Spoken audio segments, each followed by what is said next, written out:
मदात्मा धृतिम् न विन्दामि शमम् च विष्णो दंष्ट्राकराळानि च ते मुखानि दृष्ट्वैव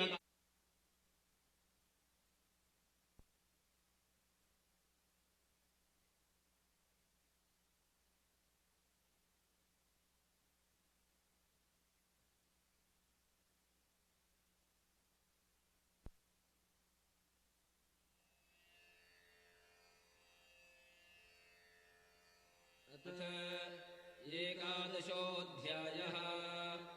अर्जुन उवाच मदनुग्रहाय परमम् गुह्यमध्यात्मसंज्ञितम् यत्त्वयोक्तम् वचस्तेन मोहोऽयम् विगतो मम भवाप्ययौ हि भूतानाम् श्रुतौ विस्तरशो मया त्वत्तः कमलपत्राक्ष माहात्म्यमपि चाव्ययम् एवमेतद्यथात्तत्त्वम् आत्मानम् परमेश्वर द्रष्टुमिच्छामि ते रूपम् ऐश्वरम् पुरुषोत्तम मन्यसे यदि तच्छक्यम् मया द्रष्टुमिति प्रभो योगेश्वर ततो मे त्वम् दर्शयात्मानमव्ययम्।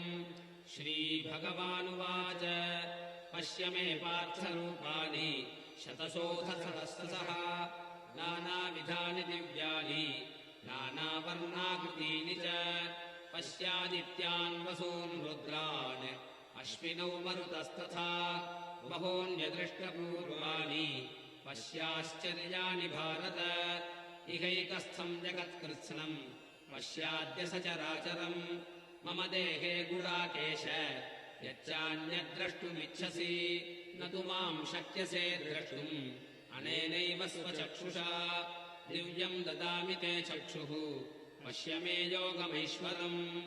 सञ्जय उवाच एवमुक्त्वा ततो राजन् महायोगेश्वरो हरिः दर्शयामास पार्थाय परमम् रूपमैश्वरम् अनेकवक्त्रनयनम् अनेकाद्भुतदर्शनम् अनेकदिव्याभरणम् दिव्यानेकोद्यतायुधम् दिव्यमाल्याम्बरधरम् दिव्यगन्धानुलेपनम् सर्वाश्चर्यमयम् देवम् अनन्तम् विश्वतोमुखम् दिवि सूर्यसहस्रस्य भवेद्युगपदुत्थिता यदि भाससदृशी सा स्यात् भासस्तस्य महात्मनः तत्रैकस्थम् जगत्कृत्स्नम् प्रविभक्तमनेकधा अपश्यद्देवदेवस्य शरीरे पाण्डवस्तदा ततः स विस्मयाविष्टः हृष्टरोमा धनञ्जयः प्रणम्य शिरसा देवम् कृताञ्जलिरभाषत। अर्जुन उवाच पश्यामि देवांस्तव देवदेहे सर्वांस्तथा भूतविशेषसङ्घान् ब्रह्माणमीशम् कमलासनस्थम् ऋषींश्च सर्वानुरगांश्च दिव्यान् अनेकबाहूदरवक्त्रनेत्रम् पश्यामि त्वाम् सर्वतोऽनन्तरूपम् नान्तम् न मध्यम् न पुनस्तवादिम् पश्यामि विश्वेश्वर विश्वरूप किरीटिनम् गदिनम् चक्रिणम् च तेजोराशिम् सर्वतो दीप्तिमन्तम् पश्यामि त्वाम् दुर्निरीक्ष्यम् समन्तात् दीप्तानलार्कद्युतिमप्रमेयम् त्वमक्षरम् परमम् वेदितव्यम् त्वमस्य विश्वस्य परम् निधानम् त्वमव्ययः शाश्वतधर्मगोप्ता सनातनस्त्वम् पुरुषो मतो मे अनादिमध्यान्तमनन्तवीर्यम् अनन्तबाहुम् शशिसूर्यनेत्रम् पश्यामि त्वाम् दीप्तहुताशवक्त्रम्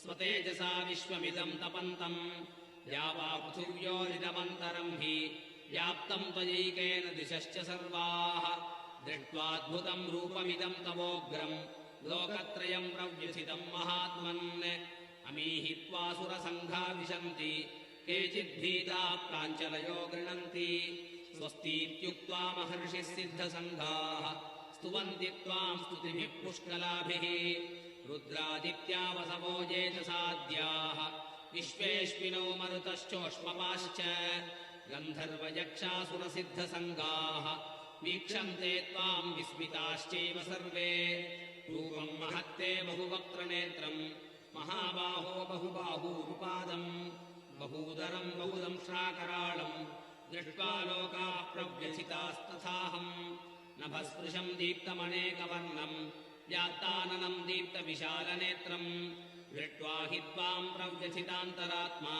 धृतिम् न विन्दामि शमम् च विष्णो दंष्ट्राकराळानि च ते मुखानि दृष्ट्वैव कालानलसन्निभानि दिशो न जाने न लभे च शर्म प्रसीद देवेश जगन्निवास अमी च त्वाम् दार्तराष्ट्रस्य पुत्राः सर्वे सहैवामणिपालसङ्घैः भीष्मो द्रोणः सूतपुत्रस्तथासौ सहास्मदीनैरपि योधमुख्यैः वक्त्राणि ते स्मरमाना विशन्ति दंष्ट्राकराळानि भयानकानि केचिद्विलग्ना दशनान्तरेषु सन्दृश्यन्ते चूर्णितैरुत्तमाङ्गैः यथा नदीनाम् बहवोऽम्बुवेगाः समुद्रमेवाभिमुखा द्रवन्ति तथा तवामी नरलोकवीराः विशन्ति वक्त्राण्यभिविज्वलन्ति यथा प्रदीप्तम् ज्वलनम् पतङ्गाः विशन्ति नाशाय समृद्धवेगाः तथैव नाशाय विशन्ति लोकाः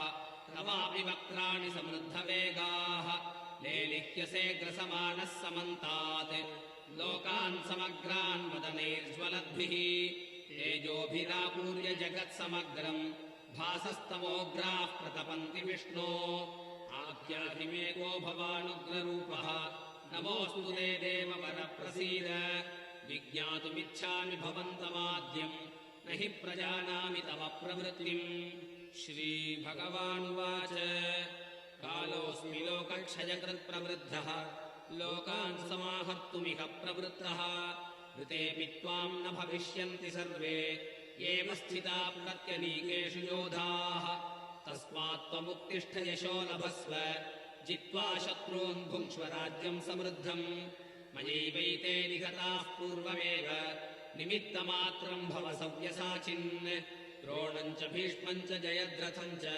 कर्णम् तथान्यानपि योधवीरान् मया हतांस्त्वम् जहिमा व्यतिष्ठाः युध्यस्व चेतासि रणे सपत्नान् सञ्जय उवाच एतच्छ्रुत्वा वचनम् केशवस्य कृताञ्जलिर्वेपमानः किरीटी नमस्कृत्वा भूयजेवाह कृष्णम् स गद्गदम् भीतभीतः प्रणम्य अर्जुन उवाच स्थाने हृषीकेश तव प्रकीर्त्या जगत्प्रकृष्यत्यनुरज्यते च रक्षांसि भीतानि दिशो द्रवन्ति सर्वे नमस्यन्ति च सिद्धसङ्घाः कस्माच्च तेन न मेरन्महात्मन् गरीयसे ब्रह्मणोऽप्यादिकर्त्रे अनन्तदेवेश जगन्निवास त्वमक्षरम् सदसत्तत्परम् यत् त्वमादिदेवः पुरुषः पुराणः त्वमस्य विश्वस्य परम् निधानम् वेत्तासि वेद्यम् च परम् च धाम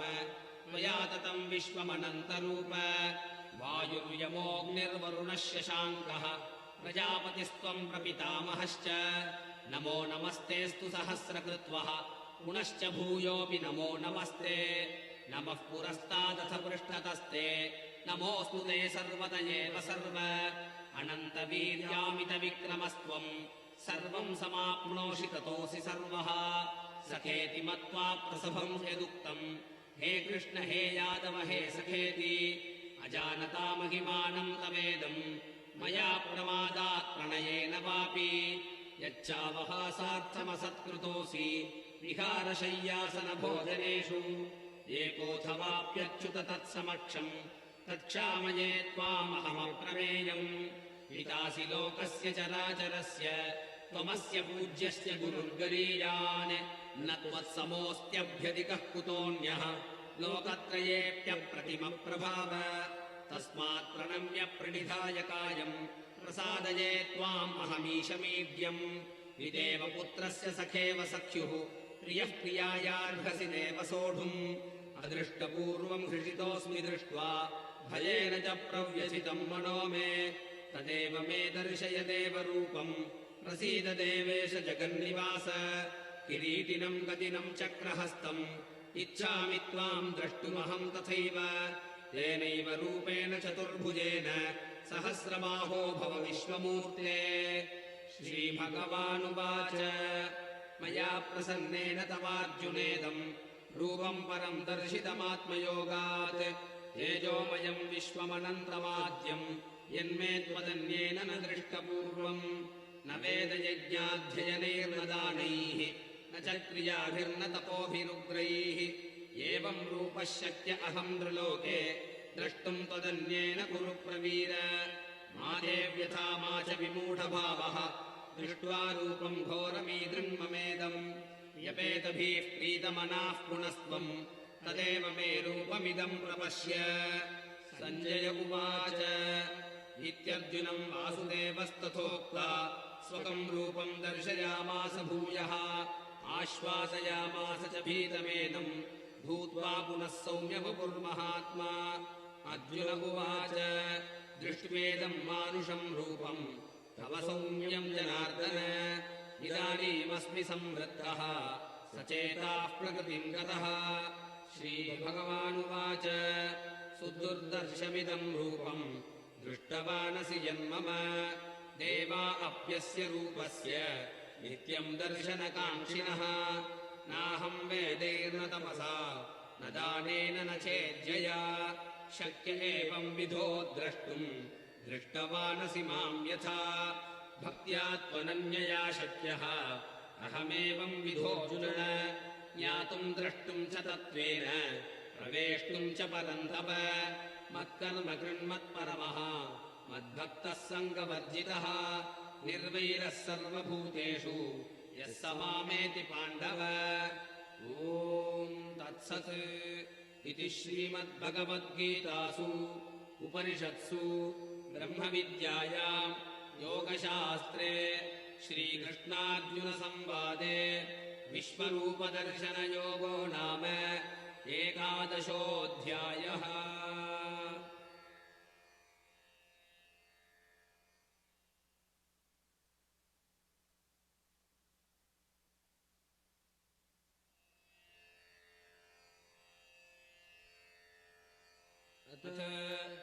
एकादशोऽध्यायः।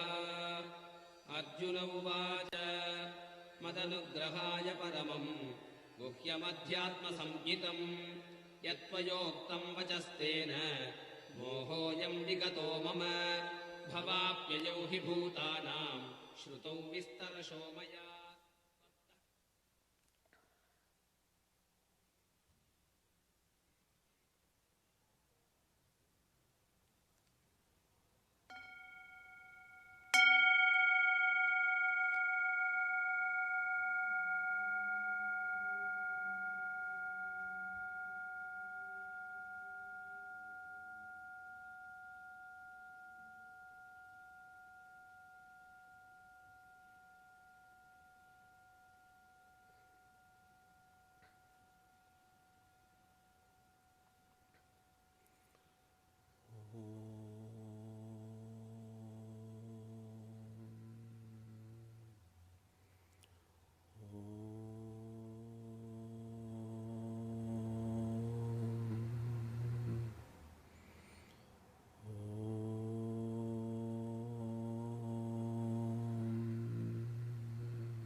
पृथिवी शान्तिरन्तरिक्षगं शान्तिर्द्यौः शान्तिर्दिशः शान्तिरवान्तरदिशा शान्तिरग्निः शान्तिर्वायुः शान्तिरादित्यः शान्तिश्चन्द्रमा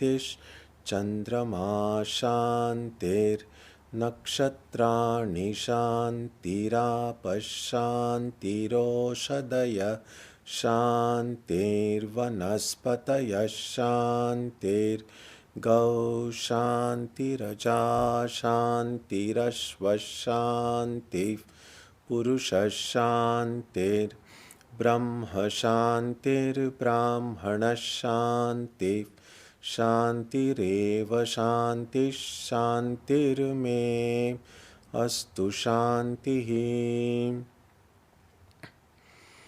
May there be peace on earth and in the sky. May there be peace in the water and in all directions. May there be peace in the heart, in the plants, in the trees and in animals. May there be peace in the hearts of all beings. May there be peace in everyone and in everything. सर्वेत्र सुखिनः सन्तु सर्वे सन्तु निरामयाः सर्वे भद्राणि पश्यन्तु मा कश्चित् दुःखभाग् भवेत्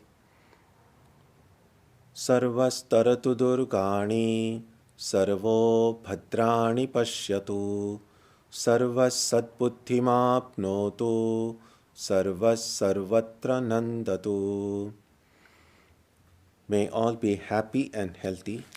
May all see what is good, and may no one experience misery.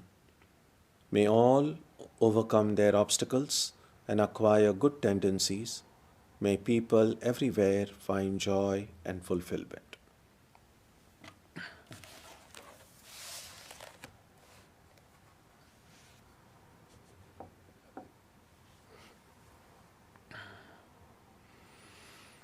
Let us now spend some time touching the center of peace and joy in our hearts.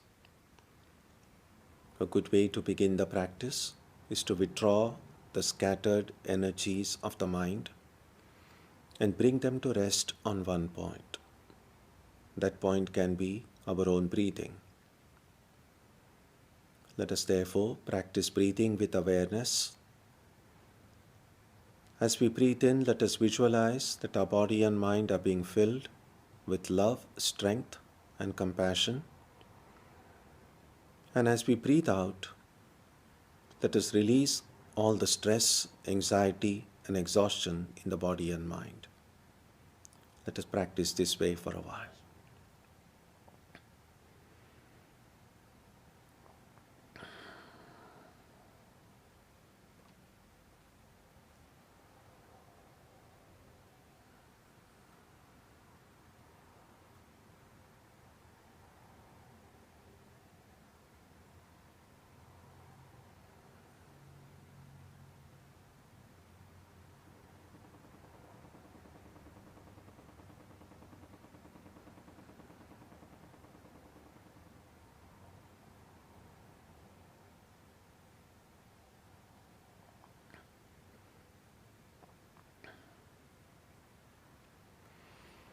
Let us now turn our attention to the region of our heart. Although God is present everywhere and in everyone, the divine presence can be felt most clearly in our own hearts. We can meditate in any way we have been taught. To remain focused, we can take the help of a short mental prayer or a mantra or a divine name. Let us now spend some time dwelling on the presence of God in our hearts.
Om Asatoma Satkamaya Tamaso ma jyotirgamaya mrityorma amritam gamaya Aviravirmayeti Rudrayatte dakshinam mukham Tena mam pahi nityam. May the Divine lead us from the unreal to the real, from darkness to light, from death to immortality.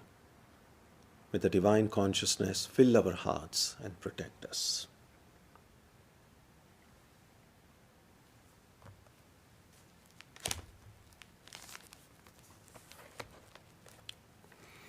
So we'll continue our study of the themes that we find in the 11th chapter of the Gita.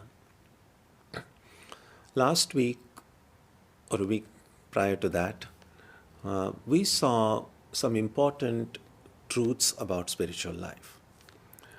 This vision of the cosmic form that Arjuna had teaches us many things. It occurs in the 11th chapter of the Gita. And we've seen that in the first 10 chapters, there's been a lot of discussion, lot of ideas that Krishna shares with Arjuna, many questions that Arjuna asks Krishna, and his doubts and his questions are answered by Krishna. So there is a lot of exchange of words. And then in the 11th chapter, a little past the midway through the study of the Gita, we find this amazing experience. That may, in some form, reflect the reality in the life of most spiritual seekers. When we begin taking spiritual life seriously, many of us begin by visiting places of worship, by studying books, studying scriptures, discussing with our friends. So we, in the beginning, are dealing a lot with ideas, a lot with concepts which provide a good nourishment to the intellect. Through singing, through prayer, we are also using the power of emotions and feelings and directing that toward the spiritual ideal. So both the intellect and the emotional part of our being are very active in the beginning. At some stage, though, the mind continues to feel, the spiritual seeker continues to feel that in spite of this intellectual and emotional nourishment that our spiritual practices are giving us, there's something lacking, that our spiritual life may still be quite superficial, that it lacks the kind of a firmness, the stability, the depth that we would like to have. And that is what we get through a direct spiritual experience, which is not simply intellectual, not simply emotional, but it's something more profound, more deep, more transcendent than them all. Now, what form that spiritual experience will take, no one can predict in advance.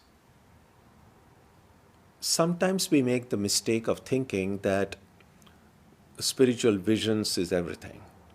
Especially when we read a vision like the kind Arjuna had, we just feel that unless and until I've had some vision, I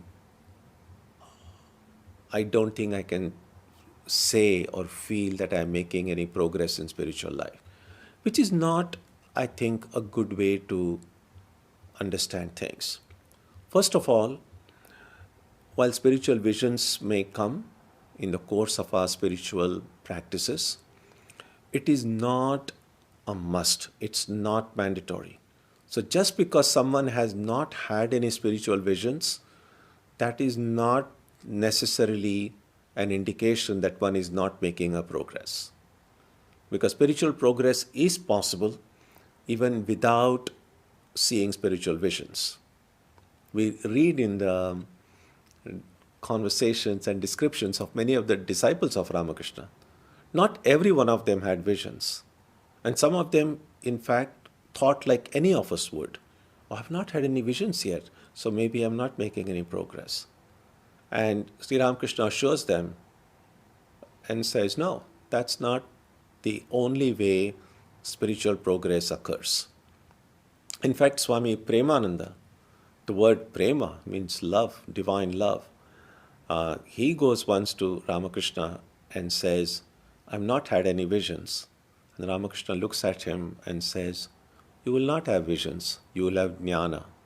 So, we may not always know whether we are making progress or not in the short term. But we would like to know, of course, whether my spiritual journey is occurring on the right track. It may not always be possible to know it by day to day look at ourselves. Because we know, those of us who practice prayer and meditation every day, that there are days when we meditate very well, we feel happy, we feel more confident. And then there are those dry days, so to speak, when there isn't that inner inspiration, we are not able to focus our minds, and we feel kind of lost. And so it's a kind of a roller coaster as far as our daily practices are concerned. And therefore, it's natural to wonder whether one is making any progress or not. And that is why it's not always possible to assess our progress on a daily basis. But if we take a chunk of time, say 6 months or a year or 2 years or 5 years, that might be a little bit easier to then figure out whether I'm on the right track.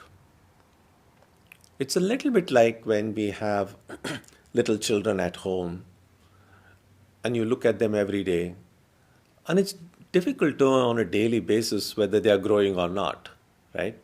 And that's why parents and others are not always able to assess that more accurately because, well, they're seeing the children every day. But let's say some family relative or a friend who visits you after 5 years or 10 years, and then they look at the child and say, wow, you've grown so taller, you've become so big. They are able to see it because they're seeing it after a long time. So it's in that sense, if we, each of us, we look at our life and say, what kind of a person I was 5 years ago or 10 years ago, and how I am now. And this assessment is completely personal, completely private, completely inner, so we can afford to be completely frank about it, since you don't have to present your findings to anybody. And if we are true to ourselves, we are honest to ourselves, we will know that, well, these are my weaknesses and these are my strengths. We will have some memory of how I was 2 or 5 years ago. And then I look at my life now and see whether there's any improvement or not. It may not necessarily always be just yes or no answer. We might discover that in certain respects, we have improved. In certain respects, we have become better than what we were a few years ago. In certain respects, probably not much change has occurred at all. And in certain respects, it's possible, but we hope it's not, that we might discover that I was a better person 5 years ago than I am now. So it could be a mixed record. But that would be a way to identify in which areas I need to focus now and which areas I can feel happy that I have made some headway. Same thing with regard to meditation. How much more or less regular I am now in my spiritual practices than I was 2 years ago or 5 years ago.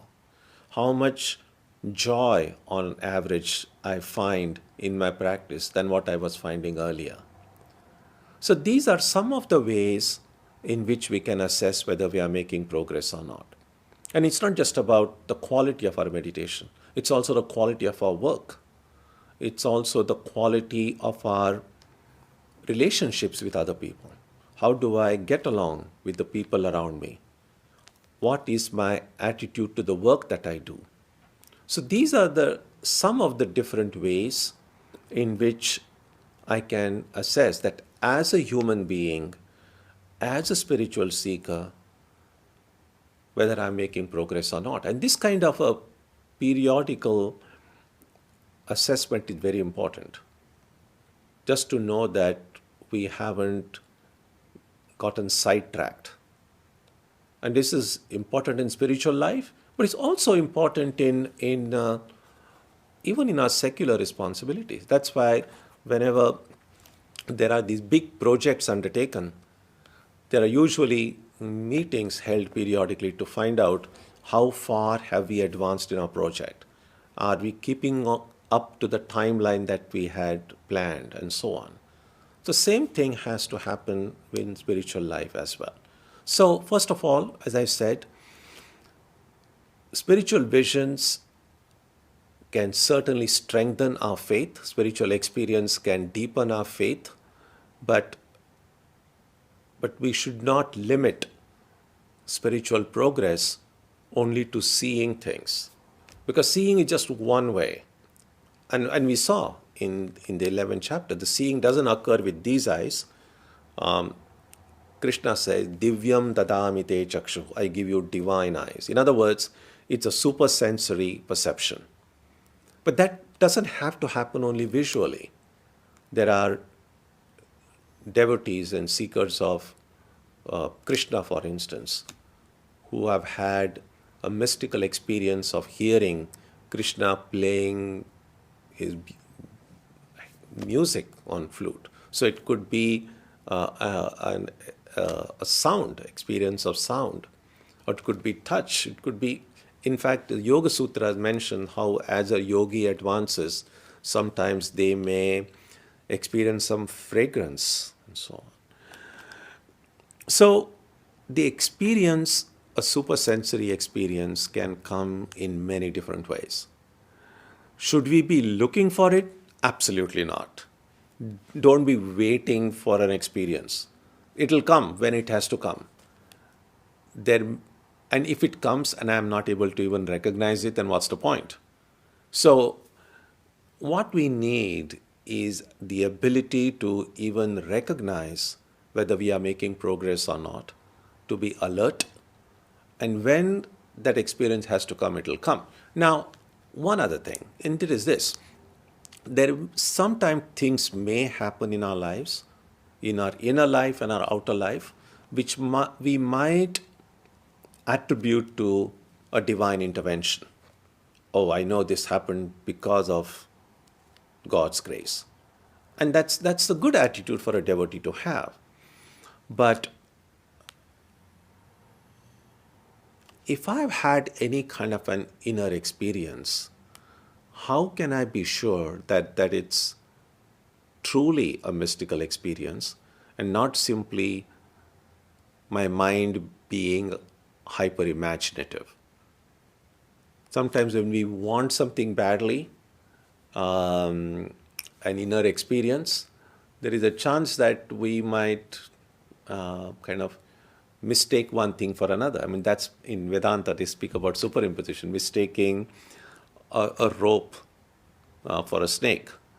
In the same way, Some days I just feel very happy. I just feel very uplifted. I feel extremely calm.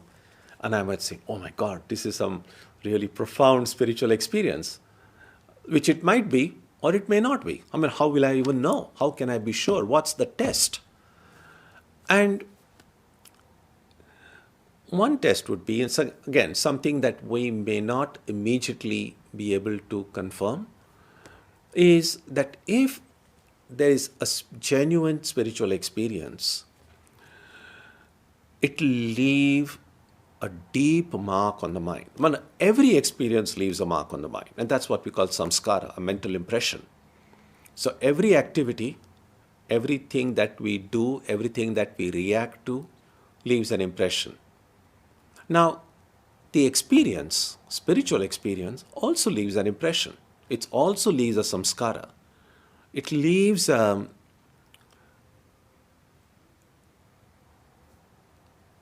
deep samskara, and a samskara tinged with knowledge of a higher reality. That's why sometimes that samskara is called as a prajna samskara, a samskara that increases my level of knowledge in some form.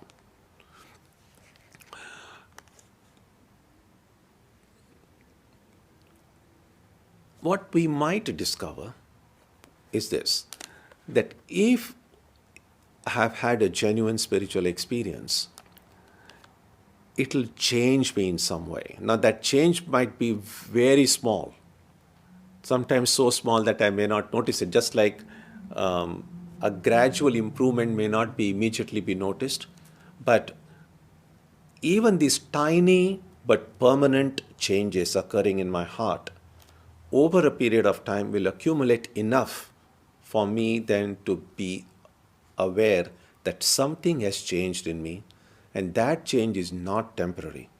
That change is irrevocable. That change is permanent. Now, that is what a genuine spiritual experience will do.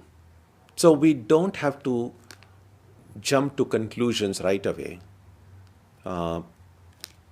It's natural to feel happy about a vision or seeing some divine being in a dream, for instance, which is wonderful because it shows that there are good samskaras, and seeing some confirmation in some form in dreams or in a vision or during meditation, I think those are good signs.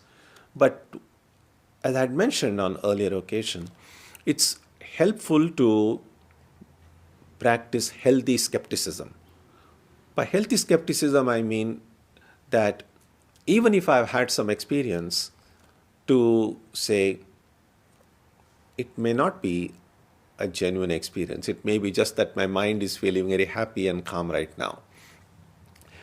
And I say that because if it is a genuine spiritual experience, even if I don't recognize it as such, it'll still leave that mark on me. It'll still change me in some way.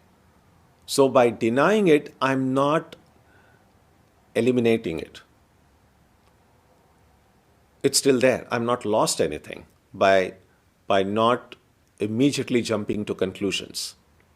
On the other hand, if I have not had a really deep spiritual experience, what I have simply had is a good, nice feeling, an upliftment of the mind, and I mistake that for some profound vision of the Lord, that kind of a self-deception can be damaging, can hurt me, instead of making my mind clear, it will cloud me by giving me a false understanding of myself.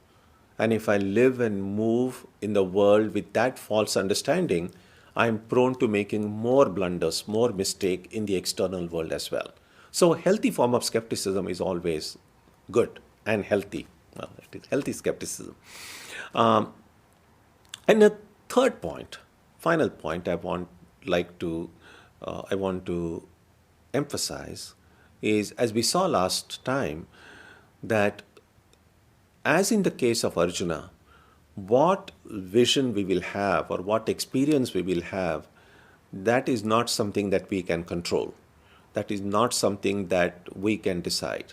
That is not something that we can order. I mean, you can order from Amazon whatever you like, and we usually hope that the product you get is what you had ordered. Sometimes they blunder, but usually it's right. But as far as the spiritual experience is concerned, you can ask for whatever you want from the Lord, but God will give us only what is good for us, only what is right for us, only what is appropriate for us at that stage of our life. And in Arjuna's case, we saw that at that stage, at that point, what Arjuna needed to see was an assurance that the outcome of this battle, the war in Kurukshetra, that was already decided. So he had, through that vision, a kind of a preview of what is going to happen. And that was needed for Arjuna at that time. So this is a broad background that is presented to us in this chapter. And some of these ideas we saw the last 2 weeks when we studied the themes in this chapter. Please take a look at verse number 38.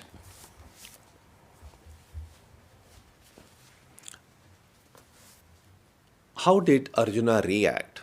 What was the feeling that Arjuna had in his mind? What did he say? There are several verses. We'll just take a look at a few. So verse 38. Tvamadideva Purusha Puranaha Tvamasya Vishwasya Param Nidhanam Vetasi Vedyam Cha Parancha Dhama Tvaya Tatam Vishwamananta Rupa. Thou art the primal Deva, the ancient Purusha. Thou art the supreme refuge of the universe. Thou art the knower and the one thing to be known. Thou art the supreme goal. By thee is the universe pervaded, O boundless form.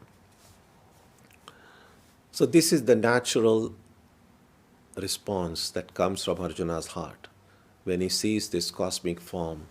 And you can see many of the epithets that Arjuna uses here to address the divine in front of him is something that will resonate with the heads and hearts of us as well. Thou art the primal Deva, Adi Devaha, the ancient Purusha. The word Purusha comes very often in the Upanishads and the Gita. And one of the ways etymologically the word is understood is Purishayanaha, the one who is dwelling in this town, in this city. Sometimes the human body, the human personality is considered like a city, and it is a kind of a town, a city with all the different organs and the senses, everything, the body, mind, and every part they are composed of as the residents of this city. But one who is the master, one who dwells inside, the one who dwells inside is different from the city itself. So Purusha means the indwelling presence. Thou art the knower and the one thing to be known. This is important as well. Veta asi vedyancha. So sometimes we might think of the divine being as an object of our adoration, the object of our knowledge, the object of our devotion. While I am the devotee, I am devoted to God. I am the one who is seeking the knowledge of God, and God is the one who is the object of my knowledge. What is being pointed out here is that the divine is both. The divine is both the knower as well as the object of knowledge. The divine is both. In other words, while in the initial stage we might make the distinction between a bhakta and Bhagavan, the devotee and the Lord, when our love for God deepens, when those which are apparently two become one,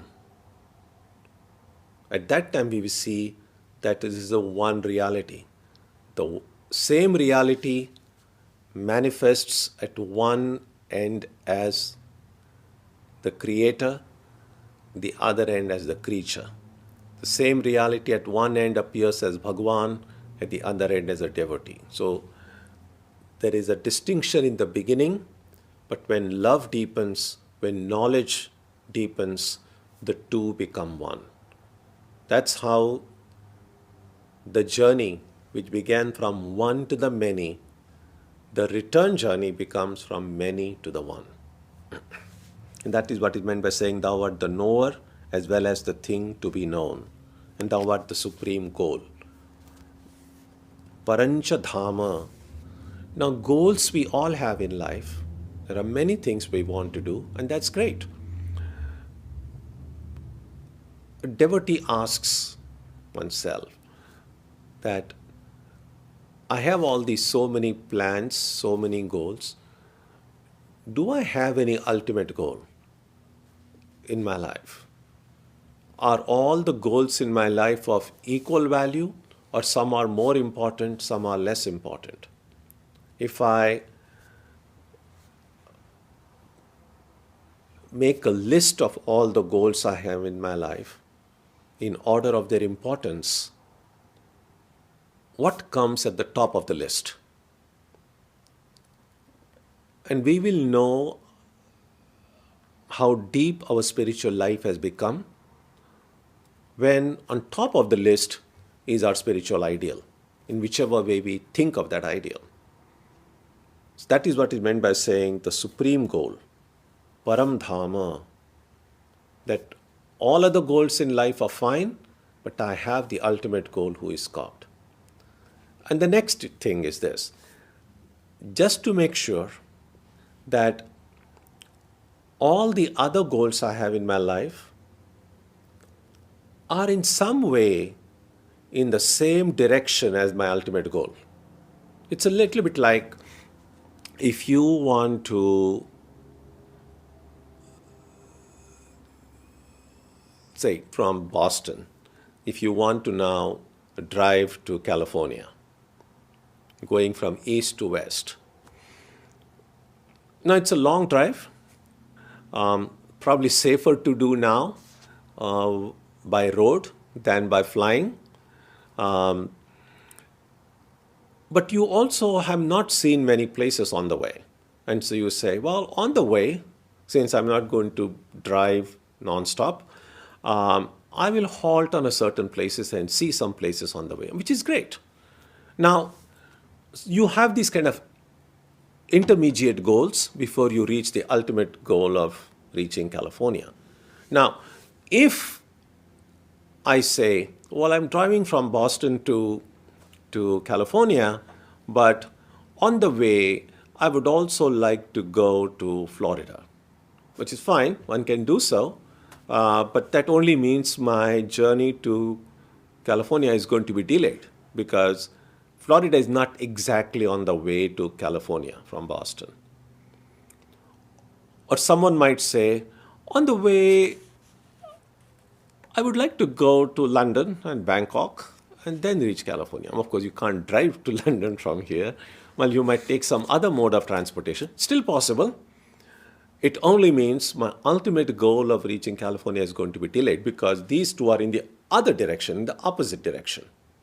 So, it's not only enough to have God or spiritual ideal at the top of my list, I also need to ask, how quickly do I want to go there? Because there are many people who acknowledge that God is the ultimate goal. But they don't also sense any great urgency to reach that goal. They say, oh, sooner or later we'll reach there. And so why miss out on some of these other things that I need to do in life? I don't care if that ultimate goal is still delayed. And that's fine. No one is rushing anyone. If I'm not in a hurry, I have all the time in the world to do whatever I want. Provided I am also willing to take everything that comes along with it. And what do I mean by everything? Everything by is meant sukha dukkha, the joy and sorrow, the inevitable ups and downs of life, the inevitable going back between happiness and sorrow and suffering.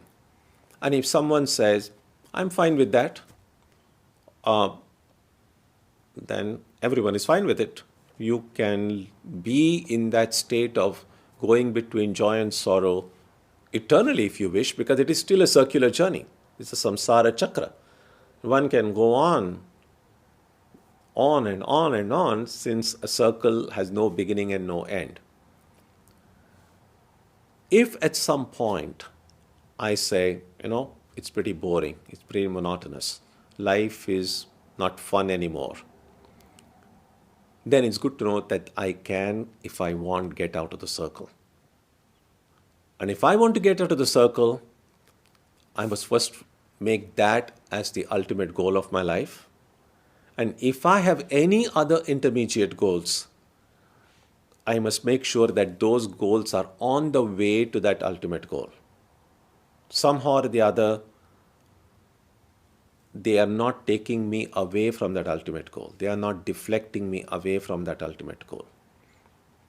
And Karma Yoga, for instance, is one way which can help us. Even the goals that apparently might look secular can get divinized, can get spiritualized if I follow the insights we find in Karma Yoga or Bhakti Yoga. Those are the ways in which activities that look purely secular can get divinized. That's the idea.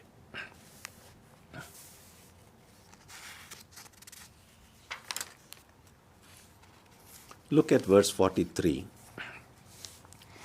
Pitasi lokasya characharasya tvamasya pujyascha gururgariyan natvat samostyabhyadikaf kutonyo lokatrayepi apratima prabhava. Thou art the Father of the world, moving and unmoving, the object of its worship, greater than the greatest. None there is who is equal to thee in the three worlds. Who then can excel thee, O thou of power incomparable? I particularly like this particular statement about there is no one equal to you, then how can there be anything which can excel you? There is one song written by the saint Tulsidas, in which he was a great devotee of Rama, in which he is describing the beauty of Rama. And so while he was composing that song, so one of the line he began by saying, "Oh, Rama, you look like," and then he paused. When you're using a metaphor or a simile, you want to say, you look like what? And we've seen in poetry and in this thing, some say, oh, you're sometimes in Eastern poetry, they sometimes used to compare people to the beauty of the moon, for instance. Now, after we landed on the moon and saw, well, there's nothing very pretty about it. I mean, the moon looks beautiful from a distance, but when you actually land there, not very pretty. And so, I'm not sure if today, if you were to go and compliment someone and say, oh, your face is like the moon, whether it will be seen as a compliment. So, when Tulsidas was writing this song, and he wanted to use a simile or a metaphor and say, Rama's face is like, and then he paused. And then finally he felt so helpless, because he wanted to describe the beauty of Rama's face, Rama's appearance, Rama's personality.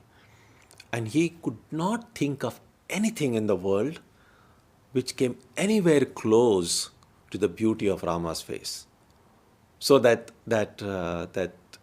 sentence, then he just ended that line in that song by saying, "Oh, Rama's face is like Rama's face," which is true, and that's essentially what he said. That there is nothing equal to you in this world.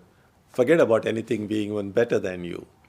So that's the difficulty we come across when we are trying to describe the nature of the Atman, the nature of Brahman, the nature of God. Because God is unique, whatever we might say about God will never describe God fully. In fact, whatever we might say about God is in some way limiting the divine being. Words are powerful, language is powerful, but even words, even language is limited. It cannot do everything. And therefore, while in the Vedas we find efforts being done, and there are descriptions. Saints and mystics have tried to describe through songs, through music, through the beauty of the divine. After making all these efforts, finally one falls back and says, no, it still doesn't convey the beauty of the Lord fully, doesn't convey who God is fully. And therefore, in the Upanishads we read, Neti Neti. Finally, it just says, it is so much more easier to say who God is not, what God is not, than to say accurately who God is or what God is.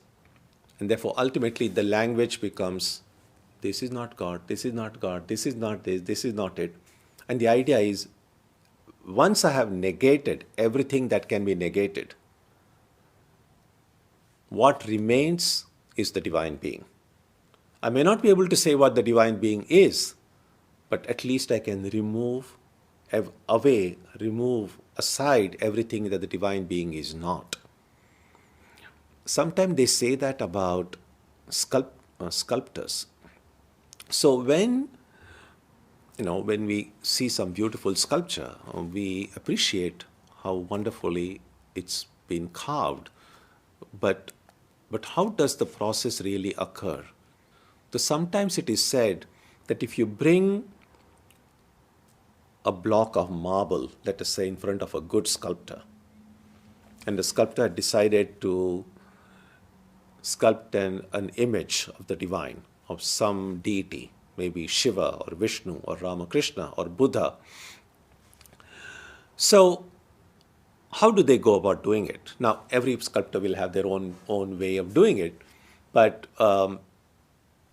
there's this one description that I find very fascinating, very useful, is that some of these best sculptors that we read about in history, it is said about them that in a block of marble, when they have an idea of what they want to sculpt there, they are already in their mind, they are seeing the image there in that block of marble. They are already seeing the image. And once that image which is in their mind is fixed, so whenever they look at that marble block, they are not seeing that block at all. They're just seeing the image. Now, their job is much easier.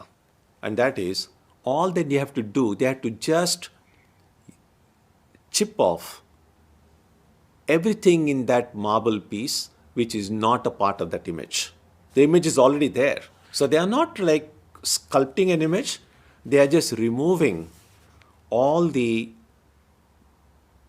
parts of that marble which are not a part of the image. And so all the unnecessary parts of the marble are chipped off, the image which is already there manifests itself.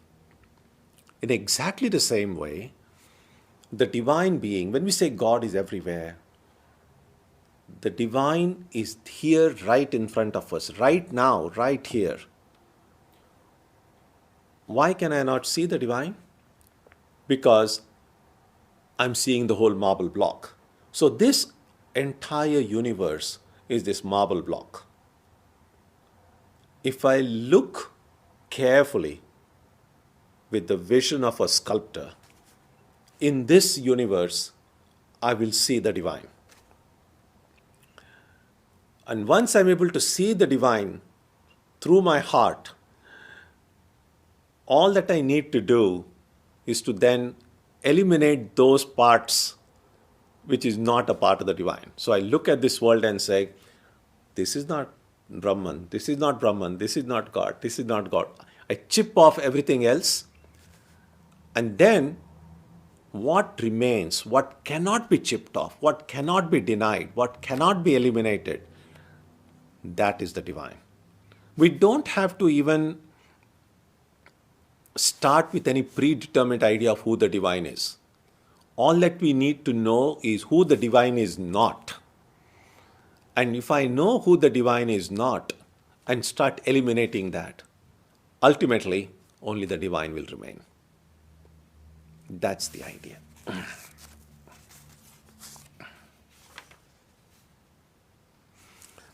Then Krishna speaks, verse 47. Shri Bhagavan Uvacha Maya prasannena tavarjunedam rupam param darshitam yogat tejo mayam vishwamanantamadyam yanme twadanyena nadrishtapurvam. The Blessed Lord said, graciously have I shown to thee, O Arjuna, this form supreme by my own yoga power, this resplendent, primeval, infinite, universal form of mine, which had not been seen before by anyone else. So this is a very unique gift that Krishna gives Arjuna, saying that before you are the first one to see this.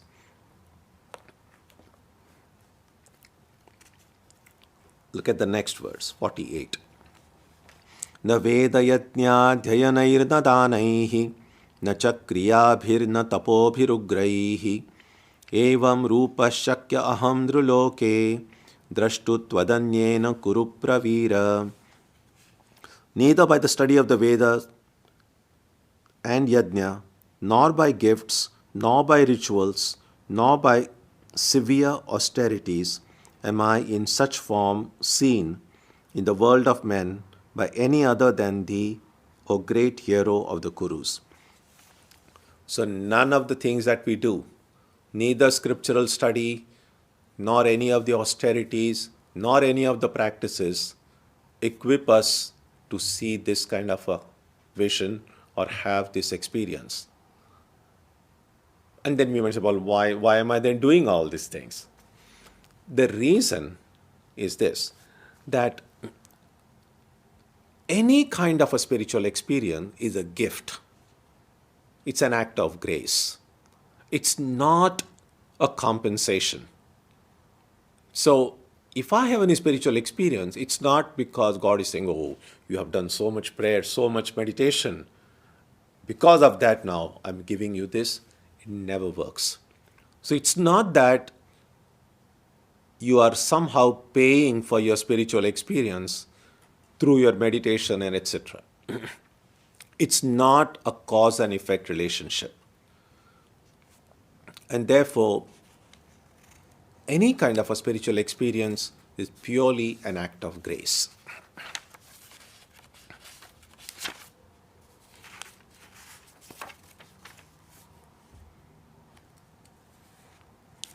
Same idea you will find further down on verse number 53. Naham vedairna tapasa na danena na chejjaya shakya evam vidho drashtum drishtavanasi vam yatha. Neither by the Vedas, nor by austerity, nor by gifts, nor by sacrifice can I be seen as thou hast seen me. Then how can the divine be seen? Verse 54. Bhaktya tu ananyaya shakya yaham evam vidhorjuna jnatum drashtum cha tatvena praveshtun cha parantapa. But by single-minded devotion, I may be in this form be known, O Arjuna, and even in reality, and also entered into, O scorcher of foes. Single-minded devotion, it's a very important phrase. Ananyaya bhaktya. Anya means other, different. Ananya means not different, not anybody else. So bhakti or love only towards the divine. It's a unique thing. If God is only one of the many goals of my life, then it's good that God has some place in the canvas of my mind, but that it's better than God having no place at all. But deepening of spiritual life would mean, as I mentioned earlier, if I make a list of all the goals I have in my life, how deep my spiritual life is will depend on, in that list, if it is arranged in order of importance, how high on the list God is, how high on the list my spiritual ideal is.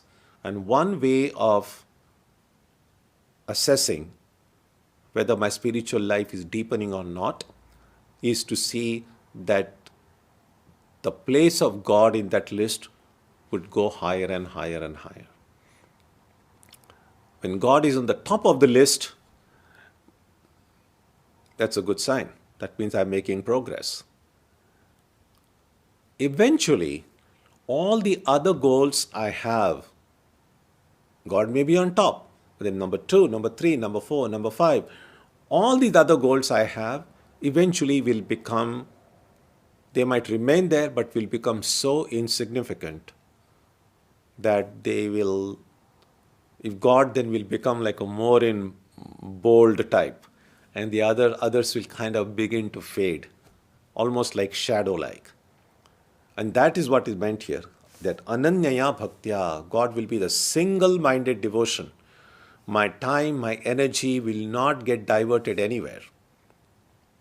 And that's, as I said, through Karma Yoga and Bhakti Yoga, what we do is even things that seem like secular, I divinize them. I see that I'm doing this as a worship to God. I'm doing this as a part of my spiritual practice.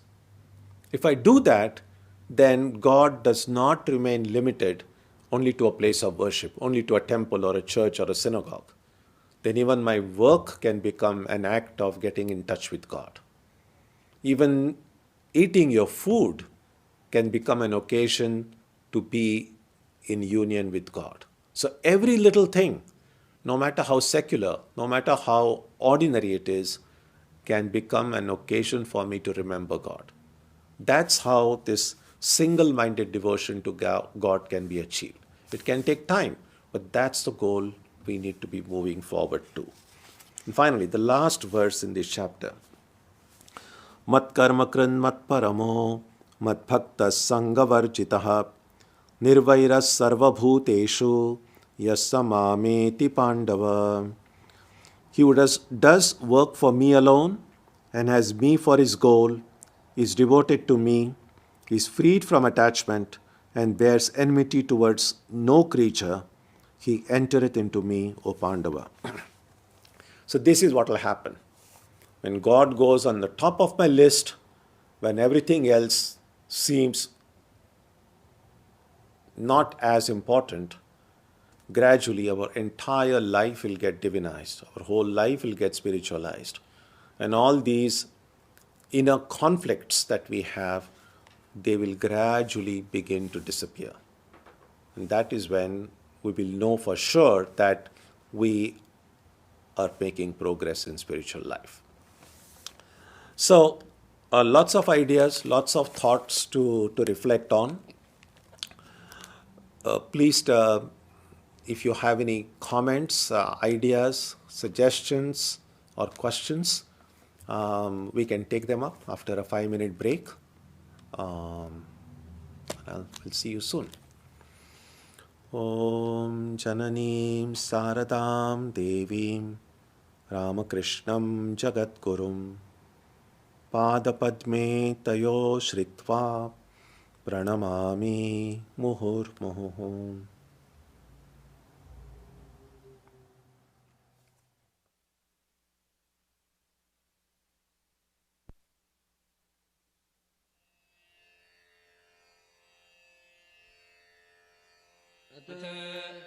एकादशोऽध्यायः।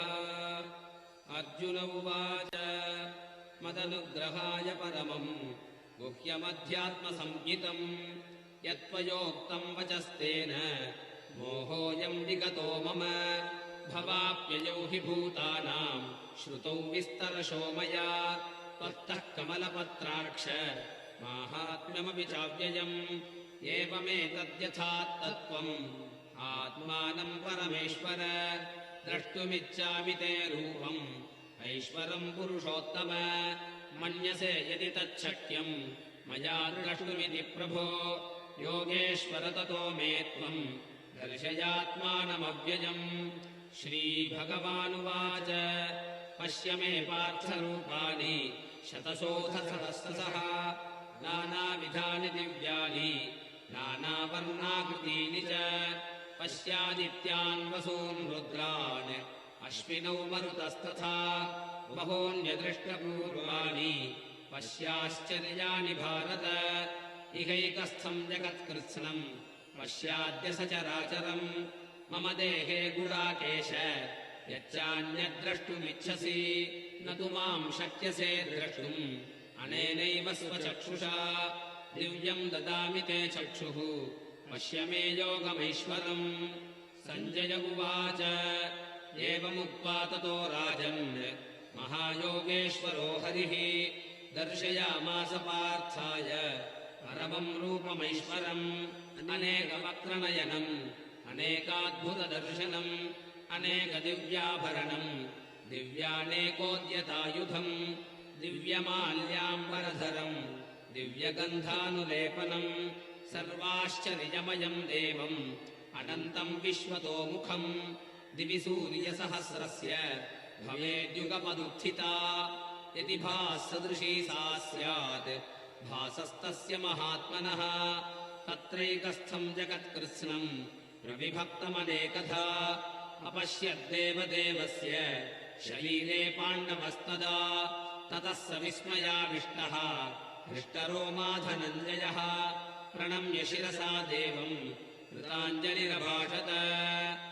Arjun उवाच पश्यामि देवांस्तव देवदेहे सर्वांस्तथा भूतविशेषसङ्घान् ब्रह्माणमीशम् कमलासनस्थम् ऋषींश्च सर्वानुरगांश्च दिव्यान् अनेकबाहूदरवक्त्रनेत्रम् पश्यामि त्वाम् सर्वतोऽनन्तरूपम् नान्तम् न मध्यम् न पुनस्तवादिम् पश्यामि विश्वेश्वर विश्वरूप किरीटिनम् गदिनम् चक्रिणम् च तेजोराशिम् सर्वतो दीप्तिमन्तम् पश्यामि त्वाम् दुर्निरीक्ष्यम् समन्तात् दीप्तानलार्कद्युतिमप्रमेयम् त्वमक्षरम् परमम् वेदितव्यम् त्वमस्य विश्वस्य परम् निधानम् त्वमव्ययः शाश्वतधर्मगोप्ता सनातनस्त्वम् पुरुषो मतो मे अनादिमध्यान्तमनन्तवीर्यम् अनन्तबाहुम् शशिसूर्यनेत्रम् पश्यामि त्वाम् दीप्तहुताशवक्त्रम्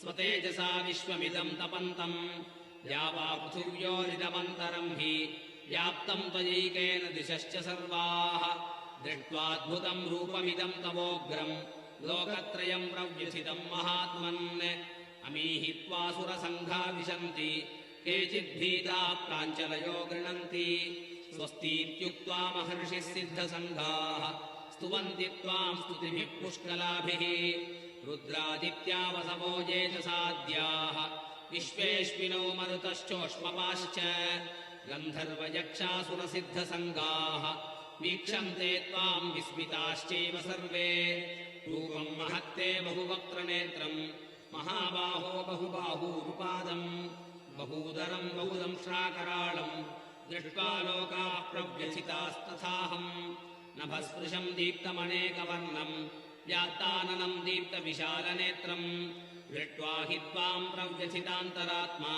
धृतिम् न विन्दामि शमम् च विष्णो दंष्ट्राकराळानि च ते मुखानि दृष्ट्वैव कालानलसन्निभानि दिशो न जाने न लभे च शर्म प्रसीद देवेश जगन्निवास अमी च त्वाम् धार्तराष्ट्रस्य पुत्राः सर्वे सहैवामणिपालसङ्घैः भीष्मो द्रोणः सूतपुत्रस्तथासौ सहास्मदीनैरपि योधमुख्यैः वक्त्राणि ते स्मरमाना विशन्ति दंष्ट्राकराळाणि भयानकानि केचिद्विलग्ना दशनान्तरेषु सन्दृश्यन्ते चूर्णितैरुत्तमाङ्गैः यथा नदीनाम् बहवोऽम्बुवेगाः समुद्रमेवाभिमुखा द्रवन्ति तथा तवामी नरलोकवीराः विशन्ति वक्त्राण्यभिविज्वलन्ति यथा प्रदीप्तम् ज्वलनम् पतङ्गाः विशन्ति नाशाय समृद्धवेगाः तथैव नाशाय विशन्ति लोकाः तवापि वक्त्राणि समृद्धवेगाः लेलिह्यसे ग्रसमानः समन्तात् लोकान् समग्रान् वदनैर्ज्वलद्भिः तेजोभिरापूर्य जगत्समग्रम् भासस्तमोग्राः प्रतपन्ति विष्णो आख्याहिमेको भवानुग्ररूपः नमोऽस्तु ते देववरप्रसीद विज्ञातुमिच्छामि भवन्तमाद्यम् न हि प्रजानामि तव प्रवृत्तिम् श्रीभगवानुवाच कालोऽस्मि लोकक्षयकृत्प्रवृद्धः लोकान् समाहर्तुमिह प्रवृत्तः ऋतेऽपि त्वाम् न भविष्यन्ति सर्वे एव स्थिता प्रत्यनीकेषु योधाः तस्मात् त्वमुत्तिष्ठ यशो लभस्व जित्वा शत्रून् भुङ्क्ष्व राज्यम् समृद्धम् मयैवैते निहताः पूर्वमेव निमित्तमात्रम् भव सव्यसाचिन् द्रोणम् च भीष्मम् च जयद्रथम् च कर्णम् तथान्यानपि योधवीरान् मया हतांस्त्वम् जहिमा व्यतिष्ठाः युध्यस्व चेतासि रणे सपत्नान् सञ्जय उवाच एतच्छ्रुत्वा वचनम् केशवस्य कृताञ्जलिर्वेपमानः किरीटी नमस्कृत्वा भूयजेवाह कृष्णम् स गद्गदम् भीतभीतः प्रणम्य अर्जुन उवाच स्थाने हृषीकेश तव प्रकीर्त्या जगत्प्रकृष्यत्यनुरज्यते च रक्षांसि भीतानि दिशो द्रवन्ति सर्वे नमस्यन्ति च सिद्धसङ्घाः कस्माच्च तेन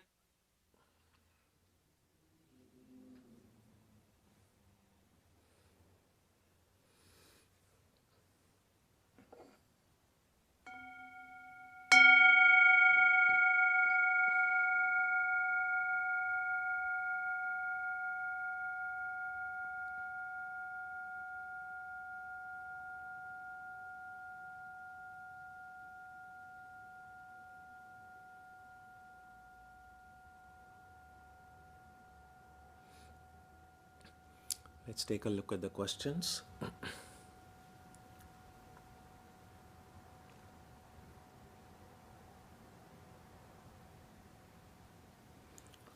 Regarding spiritual journey, can we still go through detours and stops as long as we do not forget our goal and continue to enhance our spiritual journey all along the way?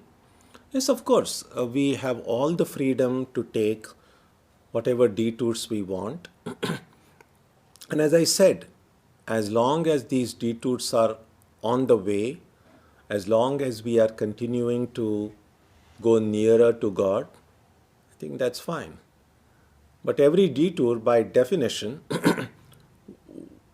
usually means is going to take a bit longer. Sometimes when we have road constructions and there is a detour, of course, we will ultimately reach wherever we want to go, but oftentimes a detour involves traveling a little bit of a longer distance, which means reaching the goal a little bit late. So that is something that we have to take into consideration also.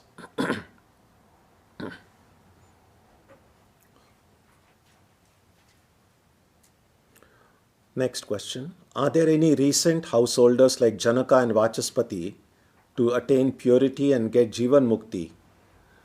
Can daily discipline toward divine alone take us to receive that grace? Yes, there always are illumined people in this world. Every generation has them. The numbers are usually very small. As we read in the Gita itself, that the people who actually are enlightened are a very small minority. But the world is never without enlightened beings. So, yes, even today, even at this moment, there are certainly enlightened beings, both monastics as well as householders, anywhere in the world. We will find them. Well, we will find them in the sense they are there, but they are not always easy to identify. Because people who are enlightened are never going to put it on their Facebook page or put it on their website. I'm enlightened. It, people who are enlightened never say that. So that's one tricky part of knowing who is truly enlightened. One thing you do know is that if someone proclaims that they are enlightened, you can almost always be certain that they are not. So that at least it's easier to know who is not enlightened than to know who is. But sometimes they say, only if I have progressed enough, if I have had some intimations of enlightenment myself, it might be easier for me then to recognize someone else who is enlightened.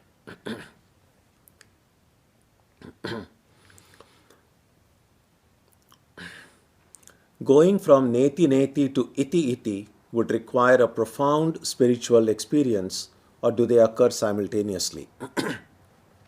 Now, in the Vedanta literature, sometimes we have these two paths, neti neti and iti iti. But it's just good to keep at the back of our mind that neti neti is something that is mentioned in the Upanishads. And sometimes iti iti is used as a kind of a counterpart to neti neti. But iti iti actually means nothing. Neti neti na iti. That's how the word is in Sanskrit. That means this is not Brahman, this is not Brahman. Iti itself doesn't mean much. So, but in as distinguished from neti neti, we know what the point is. That as opposed to saying this is not the divine, iti iti would mean this is the divine, this is the divine. Do they occur simultaneously? Again, it's so difficult to provide a clear blueprint of what will happen in every case. But the two seem so mutually opposed to each other that it seems unlikely that it will happen at the same time. It seems logical enough that the journey begins with neti neti because it is easier. Neti neti is somewhat easier because we know the descriptions and the characteristics of that highest reality mentioned in scriptures. So wherever we do not find those characteristics, it's easier to deny it. So neti neti seems a little bit easier to do. Now when everything that can be denied or negated is negated, what remains is something that we cannot put into words. But then with that clarity, when we experience that which remains, and then we look at whatever we see, we might discover that everything that I negated first is really the same thing that has remained.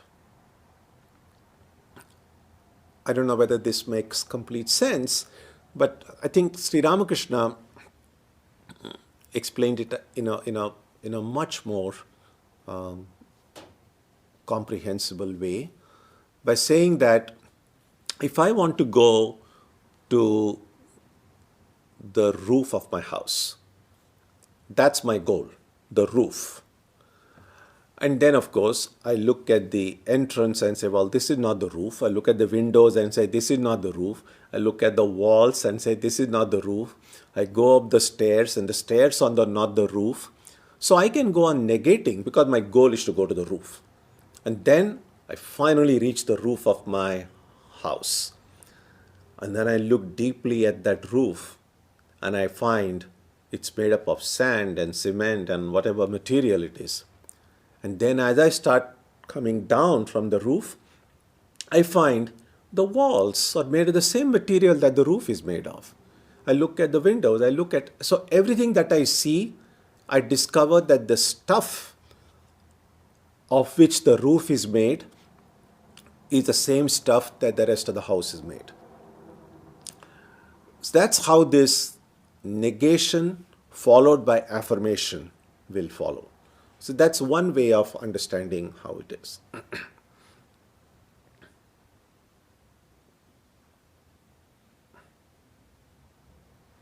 Next, since the Divine Mother is in everything, doesn't the process of Neti Neti seem somewhat paradoxical, as she is also in that which we are trying to negate? This is tricky.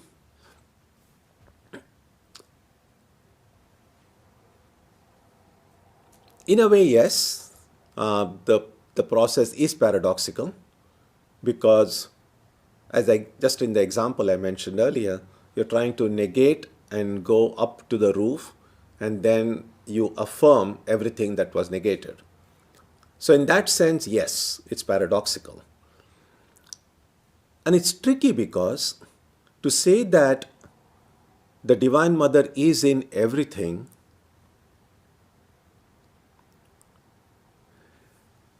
gives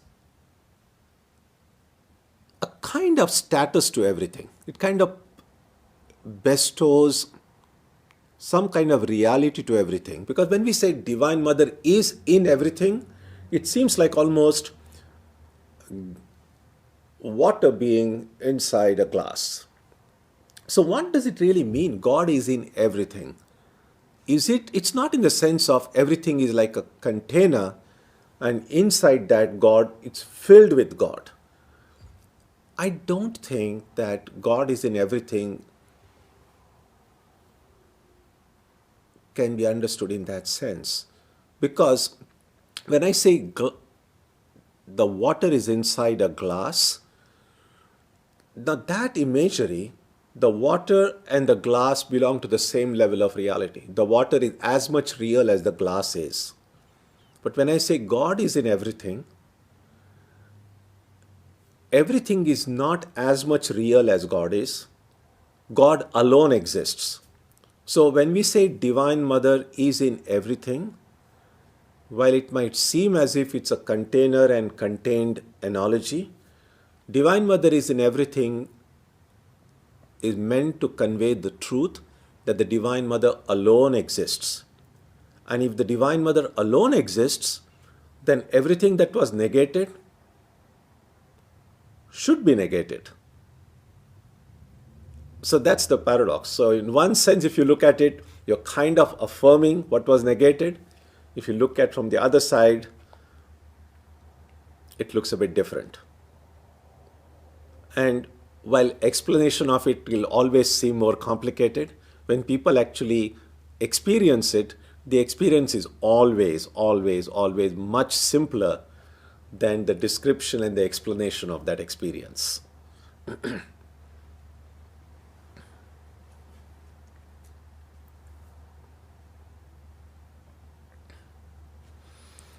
It is really very hard to spiritualize the secular life. So much of ego comes in the way. So many impurities start surfacing that discourage us. How to help that state? Yes, it is tough, no denying that it is difficult. If it were not difficult, we would have found enlightened beings at every street corner. And so, yes, it is tough, and therefore, only the brave, only the courageous are able to take up this struggle and succeed in it.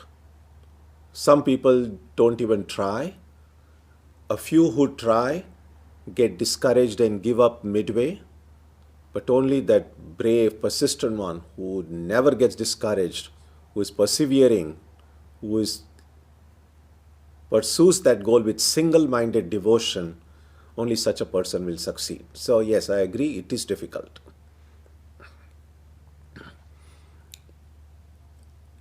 Next, what can we do to move God higher on our list of priorities and goals? What we can do is to periodically look at that list that we have and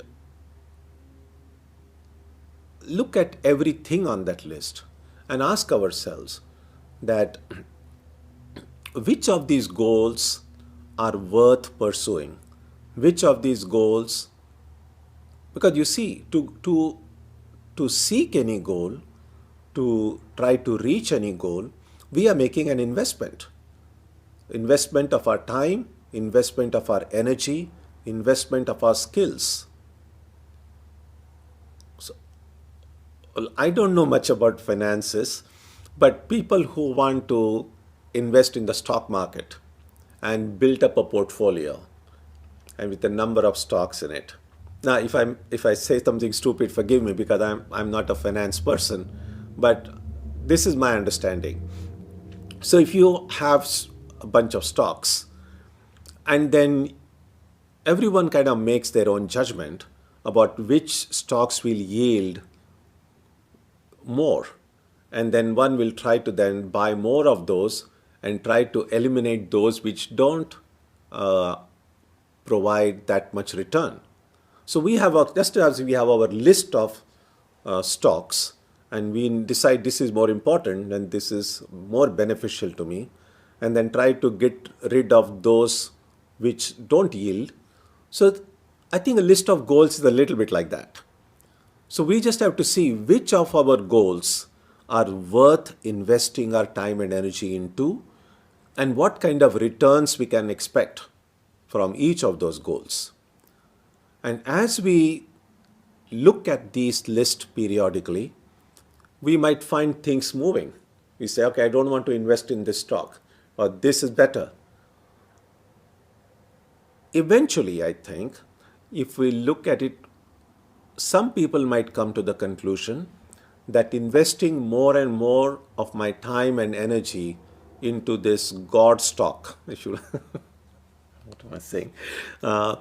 Investing more into having God as the ultimate goal, that will provide me the greatest return.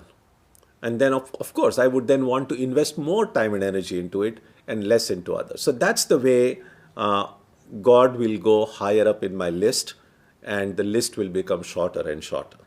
So we have to periodically look at our list and reassess what needs to be where. Next, won't it be difficult to maintain one's social life in society if God becomes the only objective in life? Yes.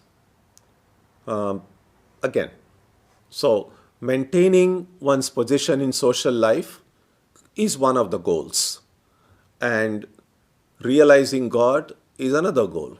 Now, in my list, where do the two fit? It's possible that in some cases, maintaining my social position might be at a higher level than realizing God. And one's investment of time and energy will then vary depending on where these things are. And no one else should decide for us where God should fit in our life. Every one of us is a free being. We should decide for ourselves what kind of goals we want to have and what kind of priorities we want to give them.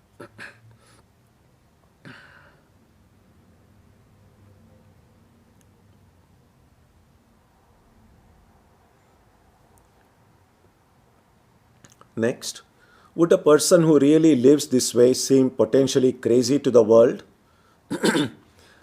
Yes,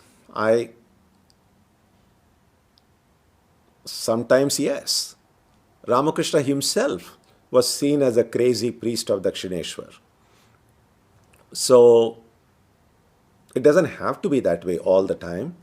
There are a lot of people for whom God is important don't come so much into the social radar of people, and not everyone is seen as crazy, but sometimes people are.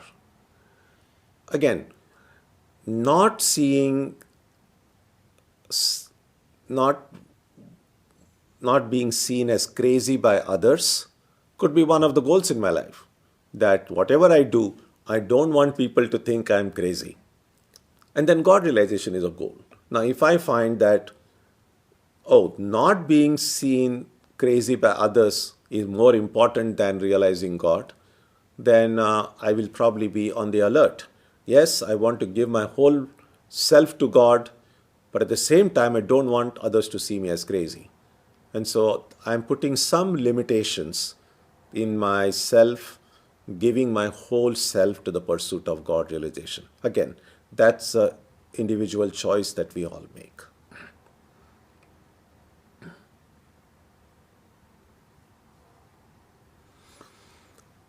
Next, does chapter 11 imply that God is the dispenser of karma phala, joy or sorrow?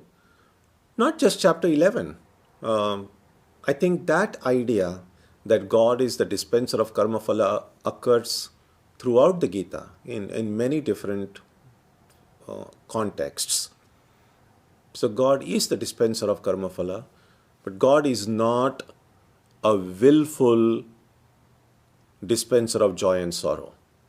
God does not have any favorites. God is not like decide, okay, I'm going to make you happy and I'm going to make you unhappy. God simply gives the fruits of karma depending on one's own karma. So the ultimate responsibility for our own experience in life of joy and sorrow is on us. We can't blame it on God. So sometimes this question about how could God allow this? Why is God creating evil, or why is God doing this, becomes untenable if we look at it from the lens of karma.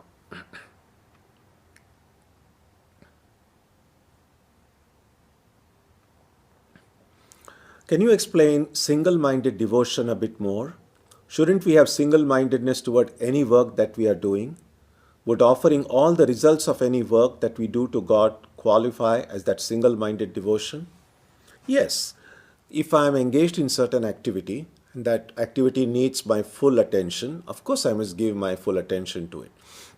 But if I am doing that activity as an offering to God, then even that activity, which externally might look like a secular activity, but because I'm making it as an offering to God, that activity also then is a part of my single-minded devotion to God.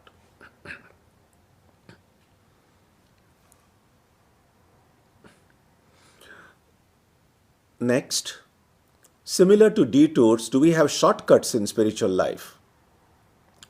Is Guru's grace one of them? Well, grace is not a shortcut because grace is something that is not in our control. Are there any shortcuts in spiritual life? No.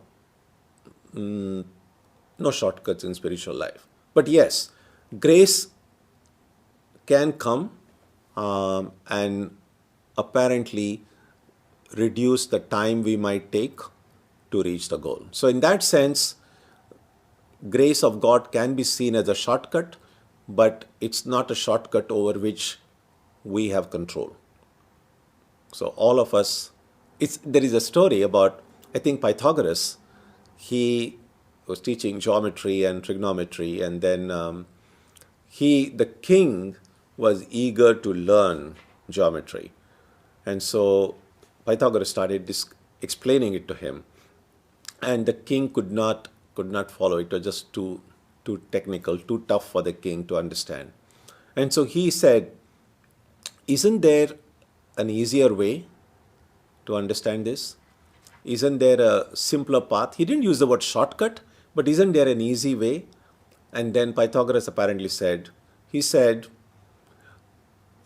for the general people to walk, there are ordinary roads. Sometimes for the kings, there is a special path made for the royal people. But the path to geometry, everyone has to go in the same path. In other words, there was no shortcut to it.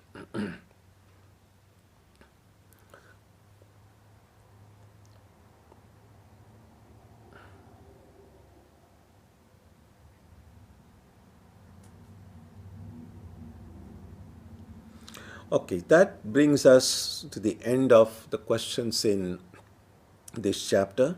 I've tried to answer most questions. If some remain unanswered, I'm sure they'll come up again in our future discussions.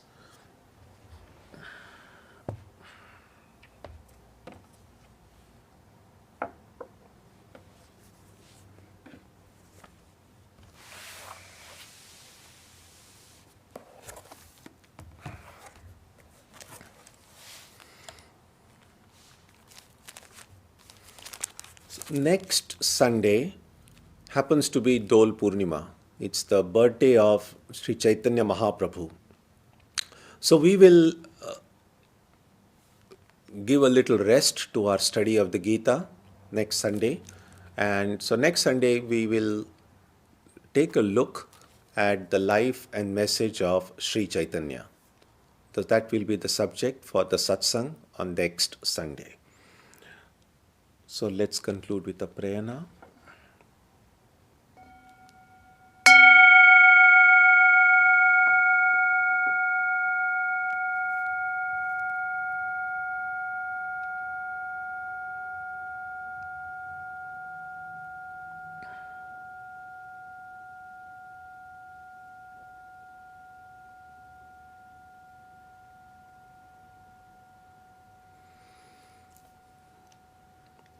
May the Divine Being, who is the Father in heaven of the Christians, Holy One of the Jewish faith, Allah of the Muslims, Buddha of the Buddhists, Tao of the Taoists, Ahura Mazda of the Zoroastrians, the Great Spirit of the Native Americans, and Brahman of the Hindus, lead us from the unreal to the real, from darkness to light, from death to immortality. May we be granted strength, freedom, and clear understanding. May we learn to see God in our own hearts and in everyone around us.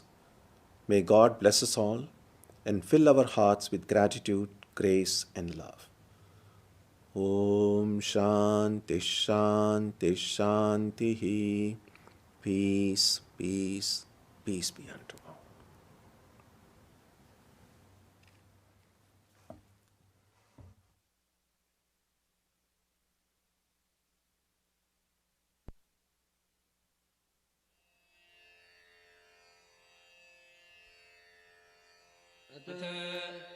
एकादशोऽध्यायः Arjun उवाच मदनुग्रहाय परमं गुह्यमध्यात्मसंज्ञितम् यत्त्वयोक्तं वचस्तेन मोहोऽयं विगतो मम भवाप्ययौ हि भूतानां श्रुतौ विस्तरशो मया त्वत्तः कमलपत्राक्ष माहात्म्यमपि चाव्ययम् एवमेतद्यथात्तत्त्वम् आत्मानं परमेश्वर द्रष्टुमिच्छामि ते रूपम् ऐश्वरं पुरुषोत्तम मन्यसे यदि तच्छक्यं मया द्रष्टुमिति प्रभो योगेश्वर ततो मे